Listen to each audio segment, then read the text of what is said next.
कभी कभी हमें लगता है कि जिंदगी ने हमारे साथ धोखा किया है, लेकिन असल में वही पल हमारे लिए सबसे बड़ा तोहफा छुपाए होते हैं।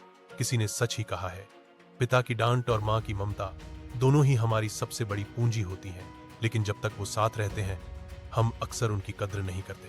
आज मैं आपको सुनाने जा रहा हूँ एक बड़ी लेकिन छोटी सी सीख देने वाली कहानी, राजीव और अधूरी चिट्ठी। राजीव एक छोटे से कस्बे का होनहार लड़का था। बचपन से ही पढ़ाई में तेज, खेलों में अच्छा और हर किसी की मदद करने वाला। उसकी माँ का देहांत बहुत पहले हो चुका था।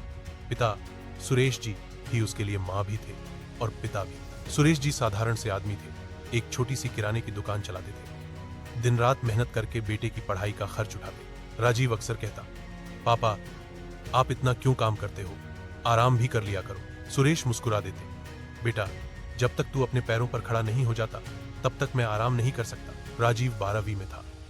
एक दिन उसने पिता से कहा, पापा अगर मैं इस बार पूरे जिले में टॉप कर गया तो आप मुझे एक लैपटॉप दिलाओगे। पिता ने बिना सोचे समझे कहा, बिल्कुल बेटा, तुम्हारा सपना मेरा सपना है। अगर तू टॉप करेगा तो लैपटॉप जरूर मिलेगा। राजीव ने दिन रात एक कर दिया। सुबह लाइब्रेरी, दोपहर क्लास, रात देर तक पढ़ाई। पिता हर रात दूध का गिलास रखते और कहते, बेटा ये पी लो वरना बीमार पड़ जाओगे। राजीव हंसकर कहता, पापा आपको मेरी पढ़ाई से ज्यादा मेरी सेहत की चिंता रहती है। परीक्षा के दिन आए। राजीव ने कमाल कर दिया।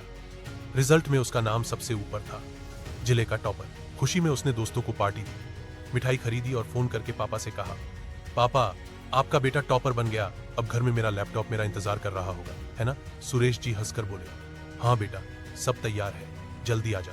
राजीव दौड़ता हुआ घर पहुंचा, लेकिन जैसे ही घर के आंगन में पहुंचा उसका चेहरा उतर गया।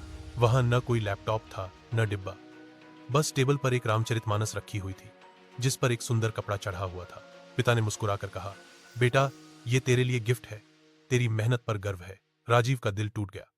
पापा मैंने तो लैपटॉप मांगा था, आज के जमाने में किताबें कौन पढ़ता है, आप मुझे समझते ही नहीं। गुस्से में उसने किताब उठाकर रख दी और कमरे में चला गया।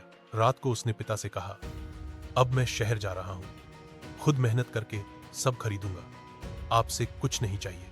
पिता की आंखें भर आई, लेकिन उन्होंने बेटे को रोका नहीं। उन्होंने बस कहा, ठीक है बेटा, लेकिन याद रखना जब भी तुझे लगेगा कि तेरी मेहनत कम पड़ रही है ये किताब खोल लेना। राजीव बड़े शहर गया। वहां पढ़ाई के साथ साथ पार्ट टाइम नौकरी की, कई साल मेहनत की, छोटा सा स्टार्टअप शुरू किया। धीरे धीरे उसकी कंपनी मशहूर हो गई। कुछ साल बाद वही राजीव जो घर छोड़कर आया था अब करोड़ों कमाने लगा। उसने अपनी पहली सैलरी से लैपटॉप खरीदा और अगले ही साल अपने ऑफिस के लिए दर्जनों लैपटॉप खरीद डाले। लेकिन हर बार जब वो लैपटॉप खोलता उसे अपने पापा का चेहरा याद आता। एक दिन अचानक उसे गांव से फोन आया, बेटा सुरेश जी की तबीयत बहुत खराब है, तुम जल्दी आ जाओ। राजीव का दिल धड़क उठा। सालों बाद वह भागा भागा गांव पहुंचा, लेकिन जब तक पहुंचा बहुत देर हो चुकी थी। राजीव जमीन पर गिर पड़ा। पापा एक बार तो बात कर लो, मैंने आपको कितना गलत समझा। वो रोता ही रहा। घर वालों ने राजीव को पिताजी का सामान दिया। उसी में वही रामचरितमानस भी थी जिसे राजीव ने कभी खोला ही नहीं था।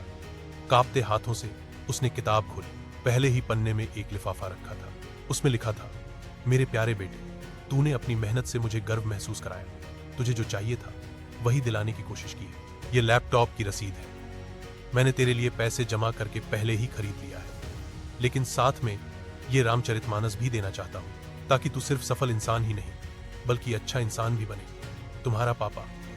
लिफाफे में सच में एक लैपटॉप की रसीद थी। राजीव फूट फूट कर रो पड़ा। मैंने तोहफे की पैकिंग देखकर उसे ठुकरा दिया और असली तोहफा कभी खोला ही नहीं। उस दिन राजीव को समझ आया, पिता हमेशा हमारी जरूरतें जानते हैं, बस कभी कभी वो हमें गलत फहमी में लगते हैं, लेकिन असल में उनका हर फैसला हमारे भले के लिए होता है। राजीव ने प्रण लिया कि अब वो कभी किसी रिश्ते की कद्र करना नहीं भूलेगा।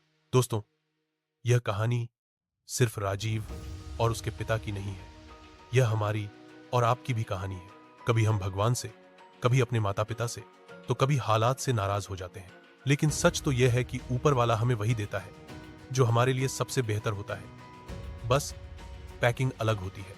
याद रखिए, जिंदगी के असली तोहफे अक्सर हमारी उम्मीदों की रैपिंग में नहीं आते, लेकिन जब खोलते हैं तो समझ आता है कि वही सबसे कीमती थे।